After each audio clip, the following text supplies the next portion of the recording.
अगली खबर का रुख करते हैं। सियासत की वो डिक्शनरी खोलते हैं जो नेताओं के सियासी संस्कार की बिगड़ी शब्दावली से भरी पड़ी है।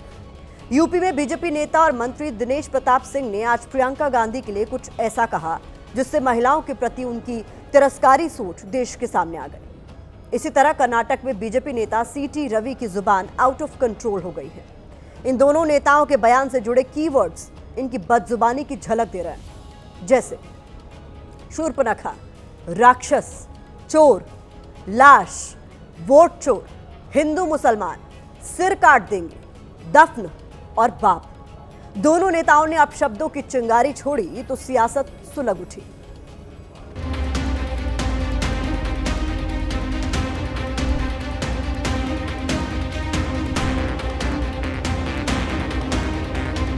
मोदी आता है, मोदी जाता है, मोदी खाता है, ऐसी भाषा का प्रचलन हमारी भारतीय संस्कार संस्कृति में नहीं है। बात तो सही है दिनेश प्रताप सिंह जी, शब्दों की सीमा नहीं लांघनी चाहिए। संस्कार संस्कृति का आदर सम्मान होना चाहिए, लेकिन सम्मान की बात करते करते आप खुद ही सीमा लांघ बैठे। प्रियंका गांधी हा हा हा हा हा हा हंसती जैसे शूर्पणखा हंसती थी कभी। कान खुले आपके, आपने प्रियंका गांधी को राक्षस कहा है।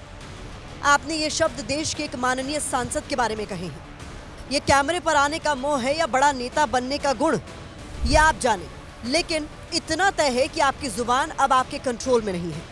प्रियंका गांधी राक्षस जैसा हंसती हैं। जब भी वोट मांगने की जरूरत पड़ती है, दादी के नाम पर दे दो, पिताजी की लाश लेके खड़े हो जाएंगे, पिताजी के नाम पर दे दो। कल बीजेपी नेता ने रायबरेली में राहुल गांधी का काफिला रोक लिया था। तभी से दिनेश प्रताप सिंह को बड़ा नेता बनने का आभास होने लगा था। इसीलिए गांधी परिवार पर हमला बोलने के लिए सिंह साहब ने मीडिया बुलाई और फिर इनकी जुबान कैंची की तरह चलती गई। उन्होंने कहा भाजपा के लोग डिस्टर्ब हैं क्योंकि मैंने उनकी चोरी खोली है। चोर चोरी करे, सीना जोरी भी करे। मोदी के राज में राहुल जी सीना जोरी नहीं चलने वाली। दरअसल राहुल गांधी ने रायबरेली में वोट चोर गद्दी छोड़ वाली बात कही थी। उन्होंने बीजेपी को टारगेट किया था, कहा था कि बीजेपी वोटों की चोरी कर रही है। इसी बात से दिनेश प्रताप सिंह भरे बैठे थे। पूरे देश में नारा चल रहा है, वोट चोर गद्दी छोड़।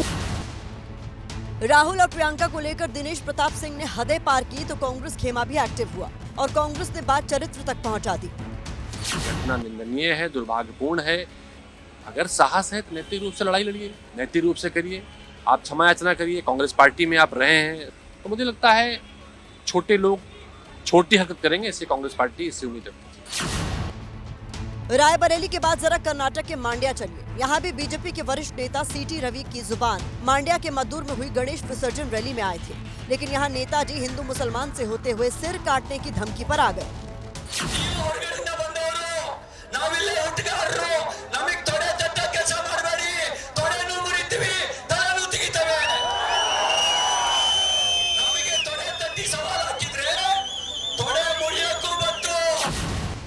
अब बीजेपी नेता पर एफआईआर दर्ज हो गई है, लेकिन अकड़ में कोई कमी नहीं आई है। चेहरे पर नफरती हाव भाव अब भी बरकरार है। मेरा ऊपर हिंदुत्व के वजह से लड़ता है ना, उसकी वजह से केस डाला है।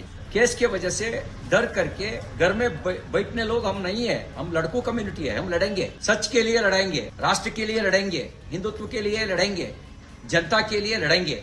केस की वजह से डराने का कोशिश मत करो। बीजेपी के नेताओं का यह हाल तब है जब खुद प्रधानमंत्री नरेंद्र मोदी अपनी पार्टी के नेताओं को संभलकर बोलने की हिदायत दे चुके हैं, लेकिन नेता हैं कि मानते ही नहीं।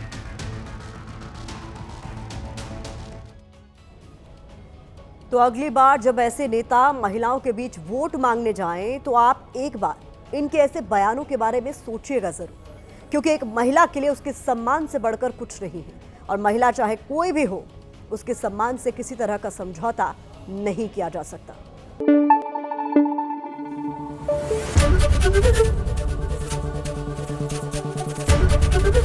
एबीपी न्यूज आपको रखे आगे।